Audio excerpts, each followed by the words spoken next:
सभी को मेरा प्यार भरा नमस्कार। 2025 भारत के लिए बहुत सारे संकट लेकर आया। सबसे पहले तो अप्रैल में पहलगाम अटैक हुआ। जो टूरिस्ट घूमने गए थे उनको मार दिया गया आतंकवादियों द्वारा। ऐसा लगा कि भारत के सामने आतंकवाद एक बहुत बड़ी चुनौती है, लेकिन जिस हिसाब से 1 महीने के अंदर ही भारत सरकार ने कार्रवाई की, हमारे देश की सेना ने पाकिस्तान को सबक सिखाया। हमें इस बात का गौरव है कि हम किसी भी मामले में कमज़ोर नहीं हैं। अगर बात की जाए देश की सिक्योरिटी की, अगर बात की जाए देश की सुरक्षा की, चाहे वो नौसेना हो, थल सेना हो, वायुसेना हो, एयरफोर्स, नेवी, मिलिट्री, हमारी बहुत ताकतवर है और हमारा देश सुरक्षित है। ये हमारी भारतीय सेनाओं ने साबित कर दिया और इसके लिए देश के जो प्रधानमंत्री नरेंद्र मोदी, इनको भी धन्यवाद ज़्यादा है, क्योंकि उनकी पॉलिटिकल लीडरशिप हमेशा ऐसे मामलों में बहुत आगे दिखती है। चाहे वो अभी का मामला हो या कुछ साल पहले, जब आपको पता है उरी अटैक हुआ था तो भारतीय सेना ने सर्जिकल स्ट्राइक की थी। पहले उसके बाद पुलवामा अटैक हुआ था, जब भी भारत ने रिएक्ट किया था। तो हमारे देश में इतना तो क्लियर है कि हमारा देश अब घुसकर मारेगा, जो बात बोलता है बिल्कुल सही है। इंडिया अब डरता नहीं है, चाहे कुछ भी हो जाए। इंडिया देश के किसी भी कोने में जाके दुश्मनों को मारेगा। इसराइल ने जो करके दिखाया वो अब इंडिया भी करके दिखा रहा है पूरी दुनिया को, और इंडियन आर्मी से पूरी दुनिया भयभीत है।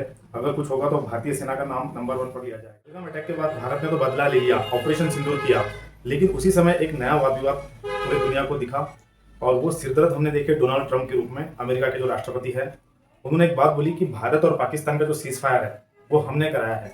और भारत के जो प्रधानमंत्री है माननीय श्री नरेंद्र मोदी जी, इन्होंने पार्लियामेंट में बोले कि अमेरिका के किसी भी व्यक्ति ने सीज फायर नहीं करवाया, ना उपराष्ट्रपति ने ना राष्ट्रपति ने, बल्कि ये हमारा निर्णय था कि हम पाकिस्तान पर अटैक नहीं करेंगे आगे।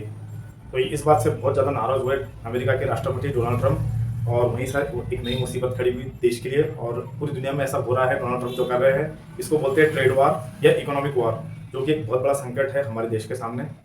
आप लोग जानते हैं कि भारत ने हमेशा अमेरिका का साथ दिया है, चाहे कोविड का समय हो, वैक्सीन पहुंचाना हो, या कोई दूसरे देश हो। जब भी मदद मांगी गई है भारत वहाँ दौड़ा है, भारत ने मदद की है। लेकिन आज देखिए अमेरिका हमारे साथ क्या कर रहा है। चाहे वो आप पुराना समय ले लो 1975 का, जब भारत में प्रधानमंत्री के रूप में इंदिरा गांधी गद्दी पर थी। बांग्लादेश और पाकिस्तान, उस समय हम लोग संघर्ष झेल रहे थे। उस समय भी अमेरिका साथ देने आ गया था पाकिस्तान का। नौसेना की जंगी जहाज भेजे थे भारत पर अटैक करने के लिए, लेकिन उस समय इंदिरा गांधी जी ने रशिया से बात करी, रशिया आया, हमारी मदद किया, और अमेरिका को पीछे हटना पड़ा।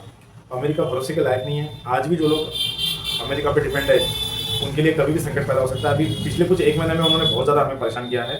सबसे पहले तो उन्होंने 50% टैरिफ लगा दिया। अमेरिका ने जब, मतलब डोनाल्ड ट्रंप जो राष्ट्रपति वहाँ के, उन्होंने इंडिया को सबक सिखाने के लिए 50% टैरिफ लगाया। डायमंड्स पर, ज्वेलरी पर, सी फूड पर, टेक्सटाइल जो प्रोडक्ट्स होते हैं, मतलब कपड़े, उन पर, और भी बहुत सारी चीज़ें हैं। रिसेंटली उन्होंने 100% टैरिफ अनाउंस कर दिया है फार्मास्यूटिकल यानी दवाइयों पर। अब जो दवाई अमेरिका में नहीं बनती है, तो वो दवाई जब, जैसे इंडिया का बहुत सारा जो मेजर एक्सपोर्ट है वो फार्मास्यूटिकल्स है, तो इंडिया की फार्मास्यूटिकल या मेडिसिन जो है वो अमेरिका जाती है। अब एक्सपोर्ट पे दिक्कत आएगी, बहुत सारे लोग बेरोजगार हो जाएंगे, क्योंकि देखिए डायमंड, ज्वेलरी, कपड़े, सी फूड, इन और भी बहुत सारी चीज़ों पे उन्होंने जो टैरिफ लगाया, उससे ये जो फैक्ट्रियाँ हैं ये बंद होने हो सकती है कभी भी। बिजनेस पे इम्पैक्ट होगा, सप्लाई कम हो जाएगा, तो ये लोग तो बेरोजगार हो जाएंगे।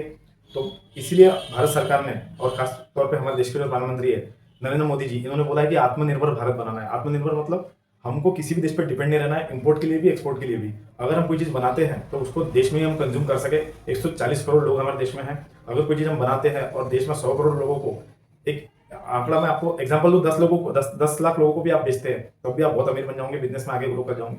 डिपेंड नहीं रहना है फॉरेन कंट्रीज पे, चाहे वो इंपोर्ट हो, एक्सपोर्ट हो।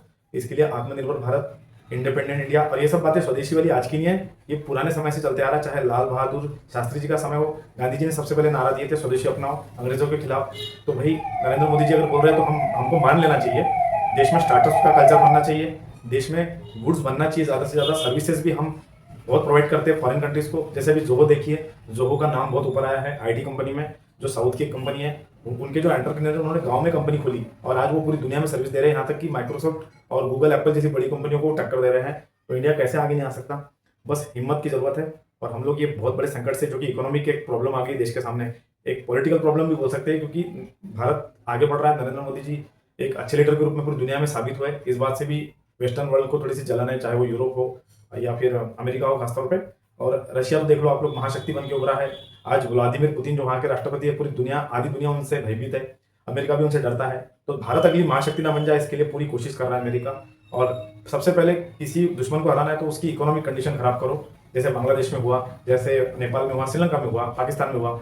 हमारे पड़ोस के देशों को देखो। सबसे पहले यहाँ की अर्थव्यवस्था यानी इकोनॉमिक्स को कोलैप्स किया गया, गिराया गया। उसके बाद पॉलिटिकल सिस्टम को बिल्कुल हिला दिए, वहाँ के प्रधानमंत्री और राष्ट्रपति को भागना पड़ा, और आज वहाँ की देश की अर्थव्यवस्था, राज्य व्यवस्था सब बर्बाद हो चुकी है। इकोनॉमिकल और पॉलिटिकल सिस्टम दोनों बर्बाद हो गया।